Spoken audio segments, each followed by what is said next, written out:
And welcome to all. आप सभी का स्वागत है आपके अपने चैनल सिटी जीके में। मित्रों, आज के इस वीडियो में हम भारत के प्राचीन इतिहास के समस्त शासकों के उपनाम और उनकी उपाधियों को डिस्कस करने वाले हैं। तो वीडियो को जरूर अंत तक देखिएगा। और तो चलिए फिर वीडियो को शुरू करते हैं।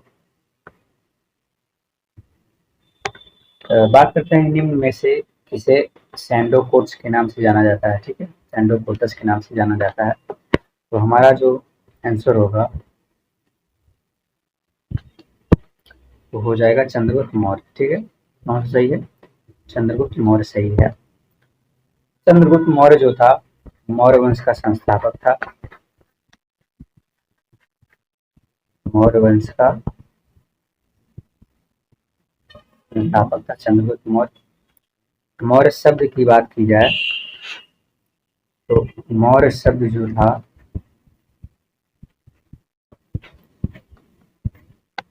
इसका अर्थ होता था मोरा।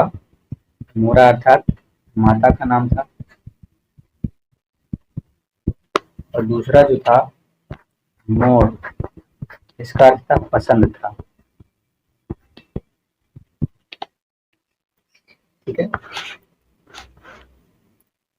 मौर्य जाति जो थी जैन प्लस बौद्ध को मानते थे। चंद्रगुप्त मौर्य ने 305 बीसी में किसको हराया था? सेल्यूकस को हराया था। ठीक है, सेल्यूकस को हराया था। चंद्रगुप्त मौर्य के अन्य नाम देख लेते हैं। इनका अन्य नाम जो हो जाता है, इनका अन्य नाम है एड्रोकोटस। दूसरा है एड्रोकोटस। ये इनके अन्य नाम हो जाते हैं। ठीक है, पहला नाम कौन सा था? सेंड्रोकोटस। दूसरा एड्रोकोटस, तीसरा एड्रोकोटस। ये इसके तीन अन्य नाम हो जाते हैं। इनके पीएम की बात करें तो इसका पीएम कौन था?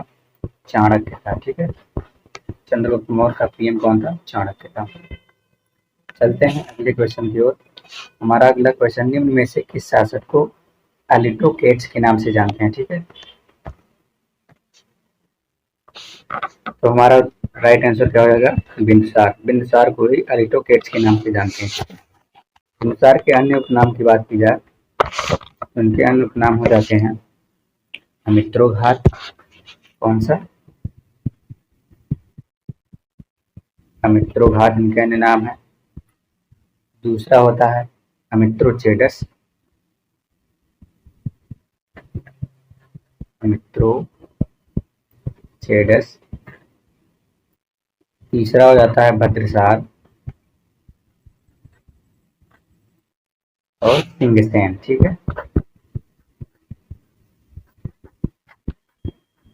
ये बिंदुसार के अन्य नाम हो जाते हैं। बिंदुसार का इतिहास लिखने दो दूत आए थे। ठीक है, बिंदुसार का इतिहास लिखने कितने दो दूत आए थे। सीरिया से आया था। सीरिया से कौन आया था? डायमेकस, जो कि यूनानी था। और मिस्र से डायनोसियस।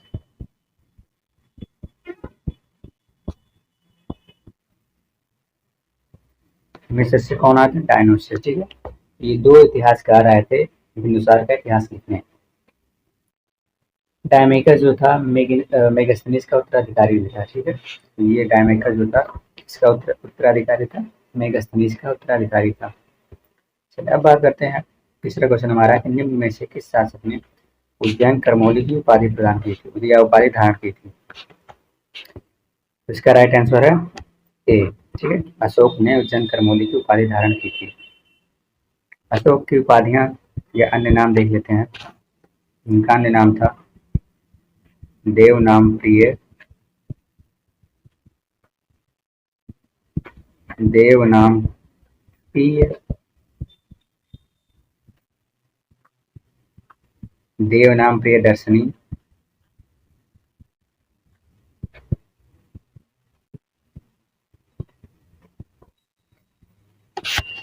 प्रियदर्शी,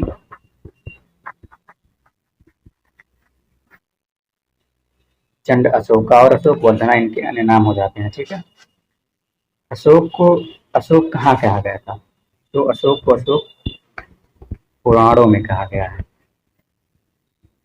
कहाँ? पुराणों में अशोक को अशोक कहा गया था।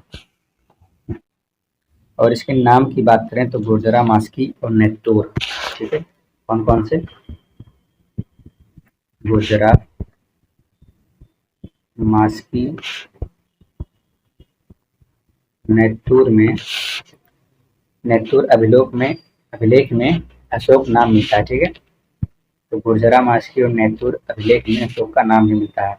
तो ये गद्दी पर कब बैठा था? तो 269 BC में। 269 BC में गद्दी पर बैठा था और बिंदुसार का पुत्र था।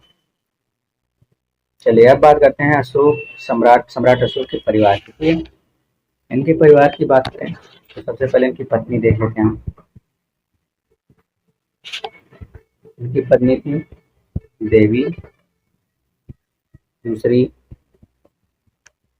कारवाकी, तीसरी सीता,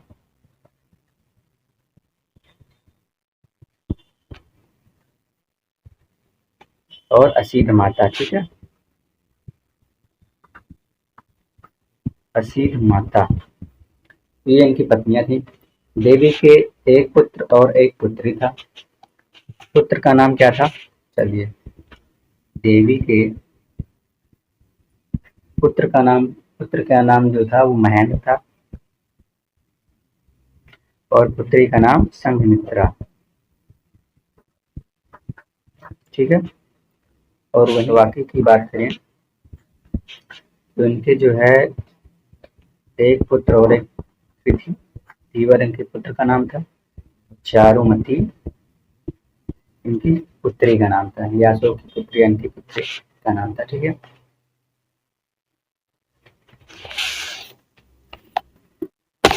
और अशोक की प्रिय पत्नी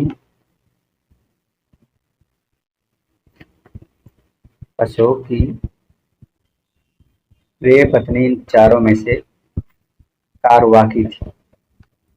कौन थी? कारवाकी थी। और प्रिय पुत्र था तीवर। प्रिय पुत्र कौन हो जाता है? तीवर हो जाता है। ठीक है, चलिए बात करते हैं क्वेश्चन नंबर 4। निम्न में से किस शासक को लिच्छवी दोहित्र के नाम से जाना जाता है? किस नाम से? लिच्छवी। तो इसमें कौन सा राइट उत्तर हो जाएगा? समुद्रगुप्त। ठीक है, समुद्रगुप्त को लिच्छवी दोहित्र के नाम से जानते हैं। समुद्रगुप्त के अन्य उपनाम की बात करें तो भारत का नेपोलियन कहते हैं।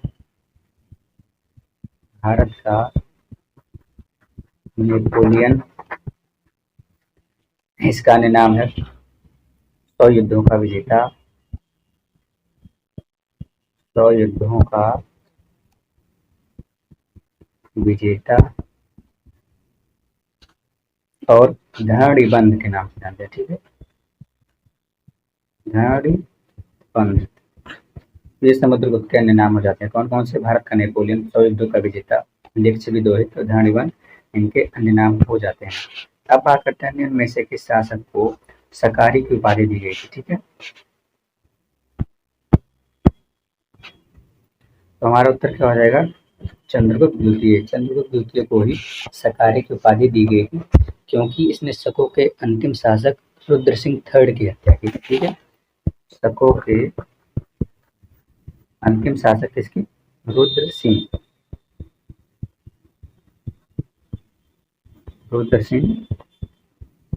थर्ड की हत्या की थी, इसलिए इसको सकारी के नाम से जानते हैं। चंद्रगुप्त द्वितीय की अन्य उपाधियां क्या क्या हैं? विक्रमादित्य हैं। ठीक है, विक्रमादित्य और देवराज, देवगुप्त, देवगुप्त, परम भागवत,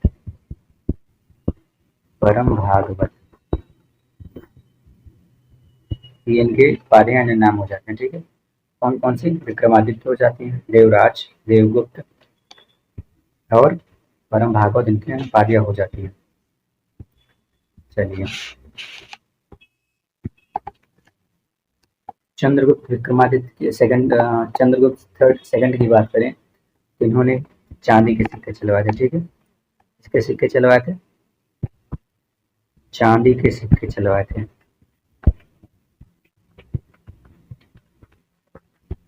चांदी के सिक्के चलवाए थे।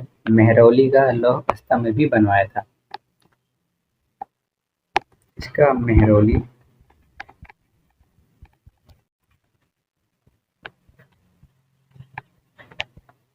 लौह स्तंभ। चंद्रगुप्त विक्रमादित्य के नाम विक्रमादित्य हो जाते हैं देवराज, देवगुप्त, परम भागवत, सकारी, और इन्होंने चांदी के सिक्के चलवाए तथा मेहरौली का लौह स्तंभ भी बनवाया था। अब बात करते हैं निम्न में से किस शासक ने महेंद्रादित्य की उपाधि धारण की। महेंद्रादित्य की उपाधि धारण की थी कुमारगुप्त ने। ठीक है, इसने धारण किया था, कुमारगुप्त ने हमारा राइट आंसर हो जाता है। और कुमारगुप्त ने मयूर शैली के सिक्के चलवाए थे। ठीक है, कौन सी शैली? मयूर शैली के, इन्होंने ही मयूर शैली के सिक्के चलवाए थे। और नालंदा विश्वविद्यालय की स्थापना भी करवाई थी। ठीक है, नालंदा विश्वविद्यालय की स्थापना भी इन्होंने ही करवाई थी। निम्न में से किस शासक को अशोक थर्ड के नाम से जानते हैं? तो हमारा राइट आंसर हो जाएगा हर्षवर्धन। हर्षवर्धन को ही निम्न में से हर्षवर्धन को ही अशोक थर्ड के नाम से जानते हैं। तो हर्षवर्धन जो है ये किस धर्म को अपनाया था? बौद्ध धर्म को। बौद्ध धर्म अपनाया था। बौद्ध धर्म में किसको? महायान को। उन्होंने बौद्ध धर्म में महायान को अपनाया था। और हर्षवर्धन जो है, राधा कुमुद मुखर्जी कहते हैं कि हर्षवर्धन जो अशोक हुआ समुद्रगुप्त का मिश्रण रूप है। कौन कहते हैं? राधा कुमुद मुखर्जी कहते हैं।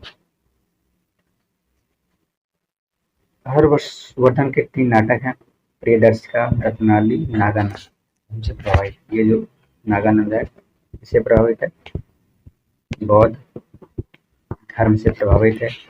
इसमें उदयन की कथा और रत्नावली जो है उदयन की पत्नी रानी वात्सवदत्ता एवं परिचारिका प्लस नागरिका का वर्णन किया गया है। ठीक है, हर्षवर्धन के अन्य नाम की बात करें तो इनको अन्य नाम जो है इसे यात्रियों का राजकुमार भी कहते हैं। यात्रियों का राजकुमार भी कहते हैं और वर्तमान शाक्य मुनि भी कहते हैं। वर्तमान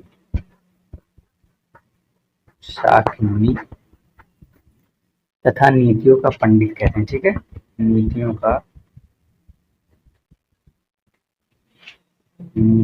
पंडित इनके अन्य नाम हो जाते हैं सब हर्षवर्धन। अब बात करते हैं निम्न में से किस शासक को अशोक सेकंड के नाम से जानते हैं? तो उत्तर हो जाएगा कौन सा? कनिष्क। कनिष्क को ही अशोक सेकंड के नाम से जानते हैं। ठीक है, कनिष्क ने बौद्ध धर्म अपनाया था। कनिष्क ने बौद्ध धर्म अपनाया था।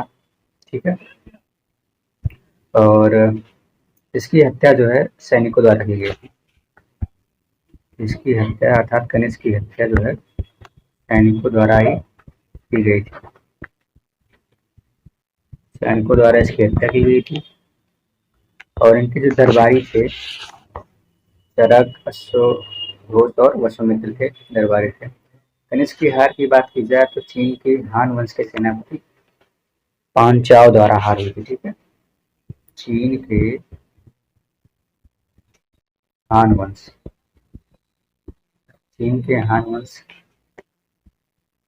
के सेनापति द्वारा सेनापति का नाम क्या था? पांचाल द्वारा। ठीक है, चीन के हान वंश के सेनापति पांचाल द्वारा इनकी हार हुई थी कनिष्क की। कनिष्क ने कश्मीर जीता था और यहीं कनिष्कपुर नगर भी बसाया था। ठीक है, क्या जीता था? कश्मीर जीता था, कश्मीर इन्होंने जीता था और यहाँ पर कनिष्कपुर नगर का निर्माण किया था, नगर बसाया। किस शासक ने महाराजा धिराज की उपाधि धारण की? तो हमारा राइट आंसर क्या है?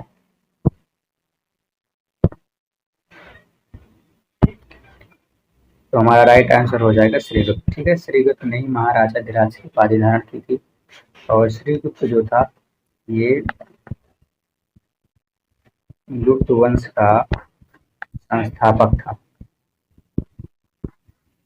गुप्त वंश का संस्थापक कौन था? श्रीगुप्त था। ठीक है, इस वंश का जो है प्रतीक चिन्ह क्या था? गरुड़ इस वंश का प्रतीक चिन्ह था और राजकीय धर्म क्या था? वैष्णव धर्म। ठीक है, राजकीय धर्म वैष्णव धर्म था। और गुप्त वंश की जानकारी जो है प्रभावती गुप्त के अभिलेख से मिलती है। ठीक है, इसकी प्रभावती गुप्त के अभिलेख से इसकी जानकारी मिलती है। तो आज की वीडियो में इतना ही, मिलते हैं इसके अगले भाग में, जो कि हमारा मध्यकालीन इतिहास रहेगा। उसमें भी जितने शासक हैं उन सभी शासकों के उपनाम उपाधियां सभी को डिस्कस करेंगे। तो तब तक के लिए धन्यवाद। स्वस्थ रहें, मस्त रहें।